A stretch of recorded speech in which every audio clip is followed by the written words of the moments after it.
तो हेलो दोस्तों, आप सभी का एक बार मोस्ट वेलकम है हमारे इस यूट्यूब चैनल पर। जी दोस्तों, जितने भी छात्र छात्रा है बिहार बोर्ड से मैट्रिक की वार्षिक परीक्षा 2024 में सम्मिलित होने जा रहे हैं, तो बिहार बोर्ड के द्वारा जो आपका ऑफिशियल मॉडल पेपर जारी किया गया है, उनका यहाँ पर देख सकते हैं साइंस का।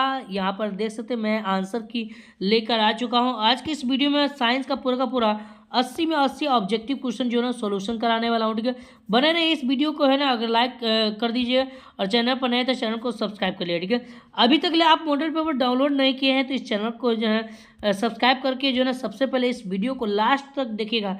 लास्ट में आपको बताऊंगा कि मॉडल पेपर कैसे आप डाउनलोड कर सकते हैं, हर विषय का सब कुछ इस वीडियो में बताने वाला हूँ। ठीक है, तो चलिए हम स्टार्ट करते हैं। तो यहाँ पर कुछ इंट्रोडक्शन दिया गया है समझिए। और सबसे पहली बात ये है कि खास बात ये है कि आपको 80 ऑब्जेक्टिव रहेगा साइंस में, जिनमें आपको जो है ना यहाँ पर 40 प्रश्नों का उत्तर देना है। ठीक है, सब कुछ दिया गया है, दिशा निर्देश यहाँ पर देख सकते हैं। सब कुछ इंट्रोडक्शन में बताया गया और यहाँ पर भी बताया गया है। आपके बोर्ड एग्जाम में भी 80 क्वेश्चन रहेगा, तो इसके लिए यहाँ पर सब कुछ बताया गया है। 1 से लेकर 80 प्रश्न दिया हुआ है, जिनमें आपको 4 विकल्प दिया रहेगा, जिसमें आपको ना 40 प्रश्न का जवाब देना है। ठीक है, चलिए स्टार्ट करें। तो चलिए सभी विद्यार्थी है ना वीडियो को लाइक करके चैनल पर नए तो चैनल को सब्सक्राइब कर लेंगे और एक एक क्वेश्चन को देखते जाइएगा, समझे। यही आपके एग्जाम में जो है ना आपको इसी पैटर्न के आधारित पर आपका क्वेश्चन आने वाला है। ठीक है, तो एक एक क्वेश्चन देख लेंगे। ठीक है, तो पहला है गोलीय दर्पण के परावर्तक पृष्ठ की वृत्ताकार सीमा रेखा का व्यास क्या कहलाता है, ये आपसे पूछा है। तो इसका राइट आंसर जो है ना बिल्कुल यानी क्या कहलाएगा, यानी कि प्रधान अक्ष कहलाएगा। बिल्कुल ठीक है, इसका आंसर ऑप्शन नंबर ए। चलिए आगे बढ़ते हैं प्यारे बच्चों। अगला प्रश्न की बात किया करता है, निम्नलिखित में किस दर्पण की फोकस दूरी धनात्मक होती है। तो देखिए हमेशा याद रखेंगे, उत्तल दर्पण की फोकस दूरी धनात्मक होती है और अवतल दर्पण की फोकस दूरी ऋणात्मक होती है। तो ऑप्शन नंबर ए होगा राइट आंसर। ठीक है, चलिए आगे बढ़ते हैं। कहता है किस वर्ण का तरंग दैर्घ्य सबसे अधिक होता है। ठीक है, किस वर्ण को बोलते हैं रंग। ठीक है, तो वर्ण का तरंग दैर्घ्य सबसे बड़ा होता है, यह आपसे पूछा। ठीक है, तो इसका आंसर क्या होगा, तो 3 का राइट आंसर बिल्कुल लाल हो जाएगा। ठीक है, ऑप्शन नंबर ए होगा राइट आंसर। चलिए आगे बढ़ते हैं। 4 नंबर प्रश्न की बात किया जाए तो कहता है किसी वस्तु का प्रतिबिंब आंख के किस भाग पर पड़ता है। तो प्यारे बच्चों, किसी भी वस्तु का प्रतिबिंब जो है ना आंख के रेटिना वाला भाग पर पड़ता है, ऑप्शन नंबर ए होगा राइट आंसर। चलिए आगे बढ़ते हैं। 5 नंबर प्रश्न की बात किया कहता है निम्नलिखित में किस माध्यम में प्रकाश की चाल सबसे अधिक होती है।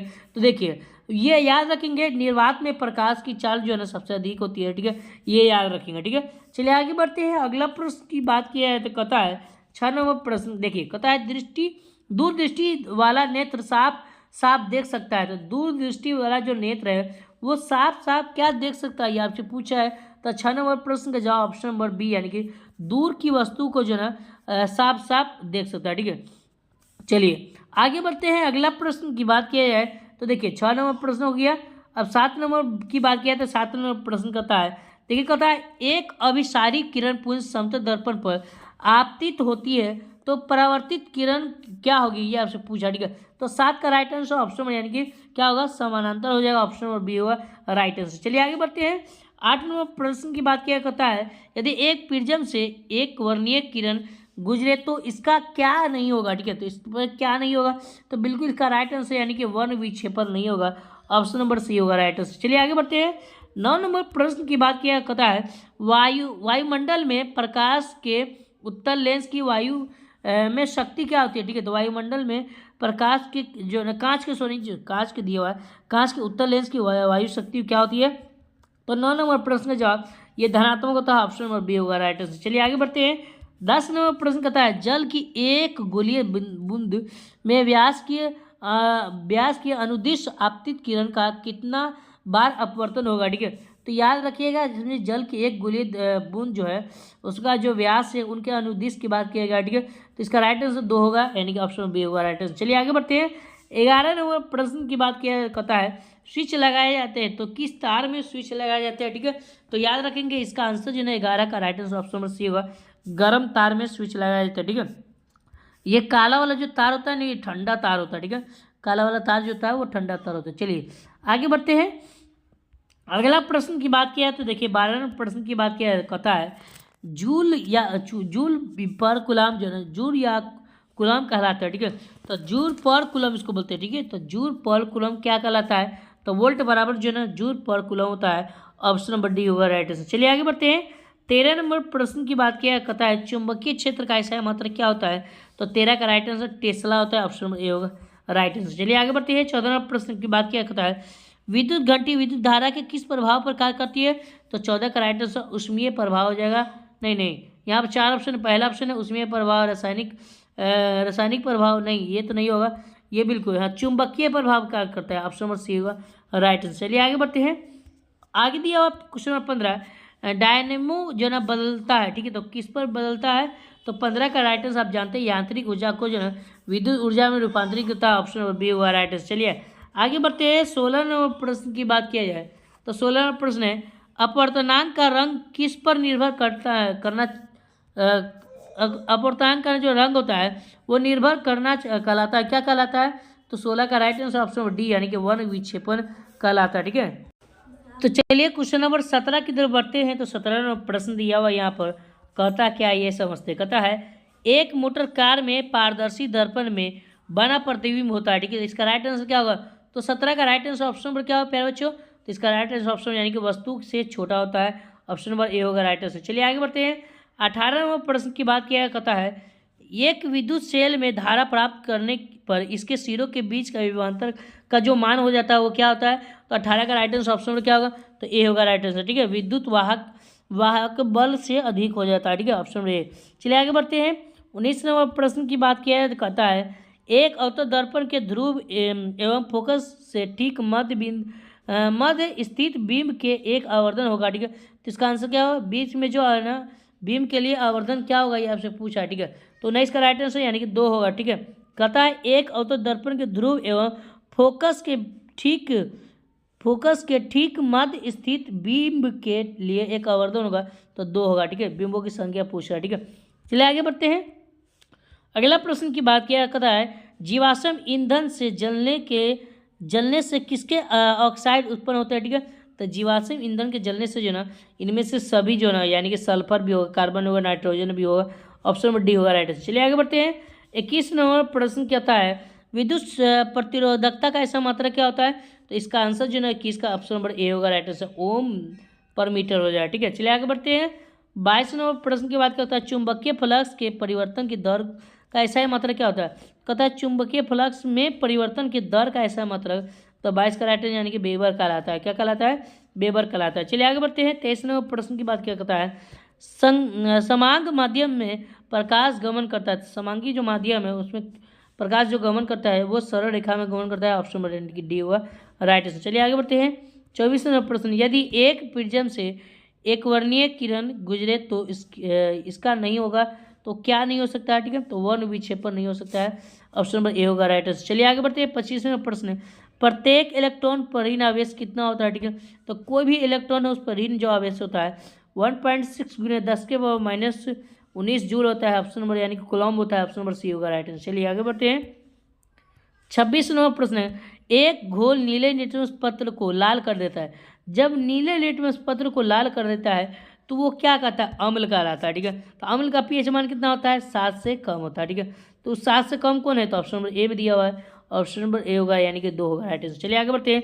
लोहा की परमाणु संख्या कितना होता है? तो 26 होता है, सभी बच्चों को पता है, ऑप्शन नंबर बी होगा राइट आंसर। चलिए आगे बढ़ते हैं। 27 हो गया। 28 की बात किया जाए तो 28 नंबर प्रश्न है सल्फर परमाणु की 72 कक्षा में इलेक्ट्रॉनों की संख्या कितना होता है? तो सल्फर की परमाणु संख्या देख लेंगे और उसके बाहरी कक्षा में की बात किया जाए तो इसका इलेक्ट्रॉनों की संख्या कितना होगा बताओ, तो इसका राइट आंसर क्या होगा? तो 28 का राइट आंसर ऑप्शन नंबर यानी कि सी होगा 6 होता है, ठीक है, जल्दी याद रखेंगे। चलिए आगे बढ़ते हैं।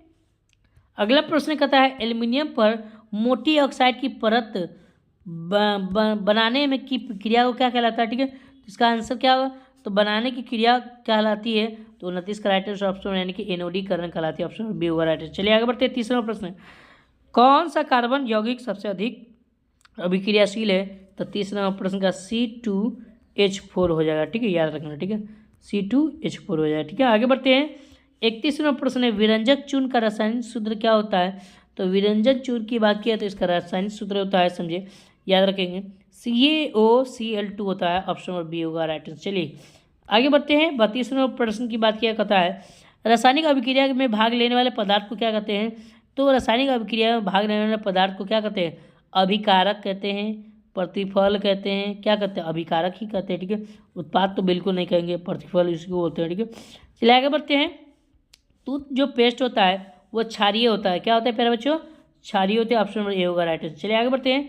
34 नंबर प्रश्न, निम्नलिखित में कौन कार्बोक्सिल समूह के है? ठीक है, तो कार्बोक्सिल समूह की अगर बात किया जाए तो क्या होगा? ऑप्शन नंबर सी होगा राइट आंसर, -COOH हो जाए। ठीक है, मतलब एकल बांडों में बनेगा। ठीक है, चलिए आगे बढ़ते हैं। 35 नंबर प्रश्न, निम्नलिखित में किसके कारण अम्ल वर्षा होती है? तो अम्ल वर्षा जो है किसके कारण होता है? ठीक है, तो ये होता है SO2 और NO2 होता है, इस दोनों के कारण। NO2 तो दिया नहीं है, SO2 दिया हुआ है। ये ऑप्शन नंबर क्या होगा? सी होगा राइट आंसर। चलिए आगे बढ़ते हैं। 36 नंबर प्रश्न, निकेल की परमाणु संख्या कितनी होती है? तो 36 नंबर प्रश्न का जवाब जो है ना, ये बिल्कुल राइट आंसर क्या होगा? तो बिल्कुल जो है ना, या ठीक है 28 होता है। ऑप्शन बी होगा राइट आंसर। चलिए आगे बढ़ते हैं। 27 नंबर प्रश्न कहता है, एक जांच प्रणाली के लिए किए गए विलयन में एक लोहे की कील को डुबाया गया। आधे घंटे के बाद यह देखा गया कि विलयन का जो रंग होता है उसमें परिवर्तन हो चुका है। इस जांच का प्रणाली में विलयन था। ठीक है, तो वो कौन सा विलयन था? तो ये आपसे पूछा। ठीक है, तो ये लोहा के ऑक्साइड होगा तब ना, यानी कि उसमें परिवर्तन होता है। ठीक है, तो ऑप्शन क्या होगा? तो सी होगा राइट आंसर। चलिए ऑप्शन क्या होगा? हाँ बिल्कुल सी होगा राइट आंसर। चलिए आगे बढ़ते हैं। 38 नंबर प्रश्न की बात किया जाए, देखिए कहता है, एथेनॉल को शांत H2SO4 के साथ गर्म करने पर निम्नलिखित में कौन सी गैस बनती है? तो 38 नंबर प्रश्न का जवाब ऑप्शन नंबर डी है, C2H4 हो जाता है। Option number D. चलिए आगे बढ़ते हैं। 39 नंबर प्रश्न, हीरा निम्नलिखित में किस तत्व का अपरूप है? तो 39 नंबर प्रश्न का जवाब ऑप्शन नंबर डी होगा, कार्बन का। ठीक है, ऑप्शन नंबर डी होगा राइट आंसर। चलिए आगे बढ़ते हैं। 40 नंबर प्रश्न कहता है, 1 ग्राम सोने से कितना लंबा तार बनाया जा सकता है? ठीक है, 1 ग्राम सोने से कितना लंबा तार बनाया जा सकता है? तो इसका राइट आंसर यानी कि 2 किलोमीटर। ठीक है, ऑप्शन नंबर क्या होगा? डी होगा राइट आंसर। चलिए आगे बढ़ते हैं। 41 नंबर प्रश्न, निम्नांकित यौगिकों में कौन जल में विलीय है? ठीक है, तो जल में विलीय कौन है? तो जो जल में घुल जाता है उसको जल में विलीय बोलते हैं। तो ये ग्लूकोज है। ऑप्शन नंबर सी होगा राइट आंसर। चलिए आगे बढ़ते हैं। निम्नलिखित में कौन अम्लगम है? ठीक, तो अम्लगम की अगर बात किया जाए तो वहाँ पारा की बात होगी। पारा का मतलब Hg, तो कहाँ जाएगा? डी में जाएगा। ऑप्शन नंबर डी होगा राइट आंसर। चलिए आगे बढ़ते हैं। कहता है, एथिलीन का IUPAC नेम क्या होता है? तो एथीन होता है। ऑप्शन नंबर बी होगा राइट आंसर। चलिए आगे बढ़ते हैं। 44 नंबर प्रश्न है, ब्यूटेनोन का अनुसूत्र C4H8O है, इसका क्रियाशील मूलक क्या होगा? ठीक है, तो 40 नंबर प्रश्न का जवाब ऑप्शन नंबर ए होगा। ठीक है, ऑप्शन नंबर क्या होगा? एल्डिहाइडिक हो जाएगा। ऑप्शन नंबर ए होगा राइट आंसर। चलिए आगे बढ़ते हैं। 45 नंबर प्रश्न है, कहता है, एल्काइन में 2 कार्बन परमाणु के बीच कितने सहसंबंध होता है? तो इसका राइट आंसर तो 45 का right answer option number B होगा सही आंसर। ठीक है, यानी कि 3 होता है। ठीक है, चलिए आगे बढ़ते हैं। 46 नंबर प्रश्न है, सिनेबार किस धातु का अयस्क है? तो सिनेबार जो है ना, ये बिल्कुल Hg यानी कि पारा का अयस्क है। ऑप्शन नंबर डी होगा राइट आंसर। चलिए आगे बढ़ते हैं। 47 नंबर प्रश्न कहता है, सल्फाइड अयस्क का सांद्र निम्नांकित में किस विधि द्वारा किया तो होता है? ठीक है, तो इसका आंसर क्या होता है? 47 का right answer option number D, फेन उत्प्लावन विधि द्वारा होता है। ठीक है, चलिए आगे बढ़ते हैं। जल के वैद्युत अपघटन में कैथोड पर कौन सी गैस मुक्त होती है? ठीक है, तो मुक्त अवस्था में कौन सी गैस होती है? तो 48 का राइट आंसर ऑप्शन में क्या होगा? तो ए होगा राइट आंसर। ठीक है, हाइड्रोजन। ठीक है, आगे बढ़ते हैं। 49 नंबर प्रश्न की बात क्या कहता है, निम्नांकित में कौन सा तत्व सबसे अधिक अधातु का गुण वाला है? ठीक है, तो अधातु गुण वाला कौन सा तत्व है? ठीक है, तो इसका आंसर क्या होगा? तो 49 नंबर प्रश्न का जवाब ऑप्शन नंबर यानी कि बी होगा, एन हो जाएगा सही आंसर। ठीक है, चलिए आगे बढ़ते हैं। 50 नंबर प्रश्न कहता है, नीला थोड़ा, इसको हम बोलते हैं तुतिया, का रासायनिक सूत्र क्या होता है? तो इसकी अगर बात किया जाए तो इसका आंसर क्या होगा? तो नीला थोथा तुतिया का रासायनिक सूत्र जो ना वो होता है CuSO4 × 5H2 होता है। ठीक है, चलिए आगे बढ़ते हैं। 51 प्रश्न, प्रदूषण मुक्त ऊर्जा स्रोत है। ठीक है, तो देखिए ये ऊर्जा ये भी है, ये भी है। ठीक है, ऑप्शन नंबर डी होगा सही आंसर। बिल्कुल ऑप्शन नंबर क्या होगा? डी होगा ना जी, बिल्कुल डी होगा राइट आंसर। चलिए आगे बढ़ते हैं। 52 प्रश्न, निम्नांकित में किस हाइड्रोकार्बन में कार्बन परमाणु के बीच 3 आवाज होता है? तो इसका आंसर क्या होगा? तो 52 का राइट आंसर ऑप्शन बनने की बी होगा राइट आंसर। ठीक है, C3H4 हो जाए सही आंसर। ठीक है, आगे बढ़ते 53 में, निम्नलिखित में कौन यौगिक एरोमेटिक यौगिक है? ठीक है, तो इसका आंसर क्या होगा? तो इसका आंसर 53 का राइट आंसर ऑप्शन नंबर क्या होगा? तो ऑप्शन नंबर यानी कि डी होगा राइट आंसर, बेंजीन हो जाएगा सही आंसर। ठीक है, आगे बढ़ते हैं। 54वां प्रश्न कहता है उच्च वायवीय अम्लों के सोडियम लवण कहलाते हैं। ठीक है, तो 54 का राइट आंसर क्या होगा प्यारे बच्चों? तो 54 का राइट आंसर ऑप्शन होने की बी होगा राइट आंसर। ठीक है, साबुन। ठीक है, आगे बढ़ते हैं। 55वां प्रश्न की बात किया करता है एक कक्ष में इलेक्ट्रॉनिक का अधिकतम संख्या कितना होता है? तो 2n² होता है। ऑप्शन याद रखेंगे, सी होगा करेक्ट आंसर। चलिए आगे बढ़ते हैं। 56वां प्रश्न है साइटोन का आकार होता है। ठीक है, तो ये बिल्कुल ही ना ताराकार होता है, तारा की तरह इस तरह से बना होता है। ठीक है, इस तरह से, ये ऑप्शन ए होगा राइट आंसर। चलिए आगे बढ़ते हैं। 57वां प्रश्न निम्नलिखित में कौन एक पादप हार्मोन नहीं है? तो 57वां प्रश्न का जवाब ऑप्शन में क्या होगा? ए होगा। ठीक है, ऑप्शन में क्या होगा? ए होगा राइट आंसर। ठीक है, ऑक्सीटोसिन हो जाएगा सही आंसर। ठीक है, आगे बढ़ते हैं। 58वां प्रश्न है यूरिया रक्त में कहाँ प्रवेश करता है? तो 58 का राइट आंसर क्या होगा प्यारे बच्चों? ऑप्शन बी होगा। ठीक है, यकृत में। ठीक है, चलिए आगे बढ़ते हैं। 59वें प्रश्न की बात क्या करता है निम्नलिखित में कौन सी पारिस्थितिक तंत्र एक जैव घटक हो सकता है? ठीक है, तो इसका राइट आंसर क्या होगा? 59 का राइट आंसर ऑप्शन बी होगा राइट आंसर। ठीक है, कवक। चलिए आगे बढ़ते हैं। 60वां प्रश्न कहता है नर युग तथा मादक युग के संयोजन से बनता है, कौन सा बनता है? तो इसका राइट आंसर जाइगोट बनता है। ऑप्शन बी होगा राइट आंसर। चलिए आगे बढ़ते हैं। 61वां प्रश्न कहता है पादप अपशिष्ट संचित रहते हैं। ठीक है, तो किस में संचित रहते हैं? तो 61वां प्रश्न का जवाब ऑप्शन नंबर डी, यानी इनमें से सभी में संचित रहते हैं। 62वां प्रश्न कहता है सामान्य अनुशीतलन रक्तदाब होता है, तो इसका आंसर क्या होगा? तो 62 का राइट आंसर ऑप्शन यानी कि बी होगा राइट आंसर। 120 mm होता है। ठीक है, चलिए मनुष्य, बिल्ली तथा चमगादड़ के अग्रपात मतलब अगला जो पैर होता है वो क्या होता है? तो समजात अंग होता है। ऑप्शन नंबर बी होगा राइट आंसर। चलिए आगे बढ़ते हैं। 64वां प्रश्न कहता है पादप में फ्लोएम उत्तरदायी है। ठीक है, जल का वाहक, अमीनो अम्ल का वाहक, ऑक्सीजन का वाहक और भोजन का वाहक। तो 64 का राइट आंसर बिल्कुल भोजन का वाहक होगा। ऑप्शन नंबर डी होगा राइट आंसर। चलिए आगे बढ़ते हैं। कहता है एक वयस्क मनुष्य में कितने दांत होते हैं? तो वयस्क जो मनुष्य होते हैं उसमें 32 दांत होता है। कितना दांत होता है? 32। ऑप्शन नंबर यानी कि सी होगा राइट आंसर। चलिए आगे बढ़ते हैं। कहता है एंड्रोजन क्या है? तो एंड्रोजन आपको बताना ये क्या है? नरलिंगी हार्मोन, मादालिंगी हार्मोन, पाचक रस, इनमें से सभी। ठीक है, तो जल्दी से बताइए 66 का राइट आंसर क्या होगा? तो इसका right answer option number A होगा। ठीक है, नरलिंगी हार्मोन है। ठीक है, चलिए आगे बढ़ते हैं। 67वां प्रश्न की बात ये कहता है न्यूरॉन का वह हिस्सा जहाँ जानकारी हासिल की जाती है। तो 67 का राइट आंसर ऑप्शन नंबर क्या होगा? सी होगा राइट आंसर। ठीक है, ऑप्शन नंबर सी ना जी, कहाँ गया? बिल्कुल यही हुआ, डेंड्राइट होगा। ठीक, बिल्कुल ठीक है। 68वां प्रश्न कहता है अनुवांशिकता का सिद्धांत किसने प्रस्तावित किया? ग्रेग जॉन मेंडल ने किया था। ग्रेग जॉन मेंडल ने किया था। ऑप्शन नंबर सी होगा राइट आंसर। चलिए आगे बढ़ते हैं। 69वां प्रश्न है प्रकाश संश्लेषण की क्रिया, प्रकाश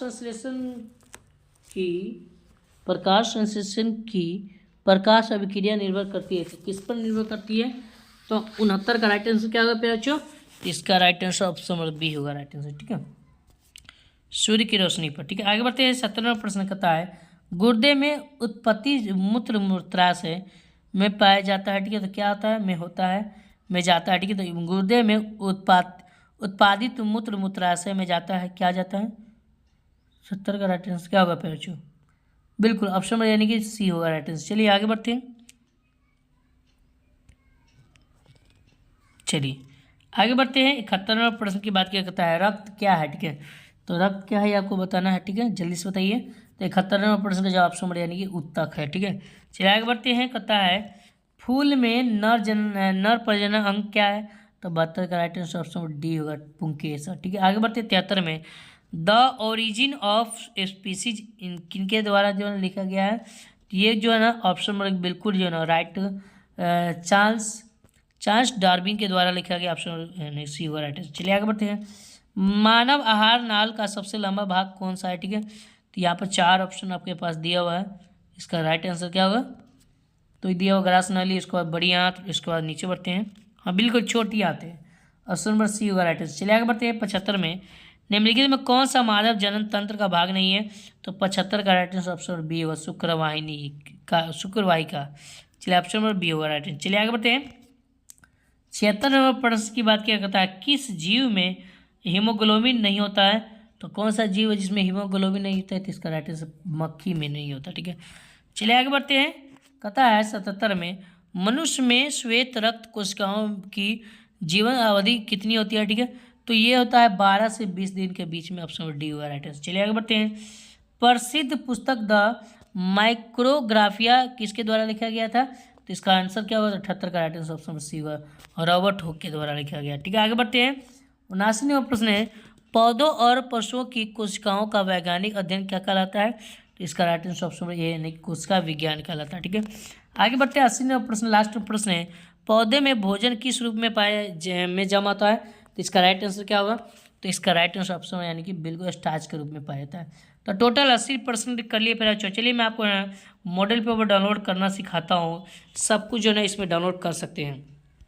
तो प्यारे बच्चों गूगल में जाएंगे, जो इस चैनल का नाम यहाँ पर सर्च करेंगे, जैसे सर्च करेंगे तो नीचे बढ़ेंगे pointofstudy.com लिखा हुआ है, इस पर आपको क्लिक करना है, ठीक है। जैसे इस पर क्लिक करेंगे तो यहाँ पर आकर आप सभी मॉडल पेपर डाउनलोड कर सकते हैं, ठीक है। नीचे बढ़ेंगे तो देखिए मॉडल पेपर का सेक्शन बनाया गया है, यहाँ पर मैट्रिक लिखा हुआ है, इस पर आपको क्लिक करना, ठीक है। जैसे इस पर क्लिक करेंगे तो इस तरह का इंटरफेस देखने को मिल जाएगा। नीचे बढ़ेंगे सभी जानकारी यहाँ पर दिया गया है, सभी जानकारी देख लेना, ठीक है। उसके बाद और नीचे बढ़ेंगे और यहाँ पर देखिए मॉडल पेपर आपके लिए जिस सब्जेक्ट को डाउनलोड करना है उसके सामने सामने लिखा हुआ क्लिक है, इस पर आपको क्लिक करके जो है ना यहाँ पर डाउनलोड कर सकते हैं, ठीक है। चलिए यहाँ पर से आकर आप सभी सब्जेक्ट का डाउनलोड कर सकते हैं। सब सब्जेक्ट का अपडेट कर दिया गया है और डाउनलोड कर रहे हैं तो अच्छी बात है, ठीक है। और चलिए फिर मिलते हैं नेक्स्ट वीडियो, तो उसको बहुत बहुत धन्यवाद।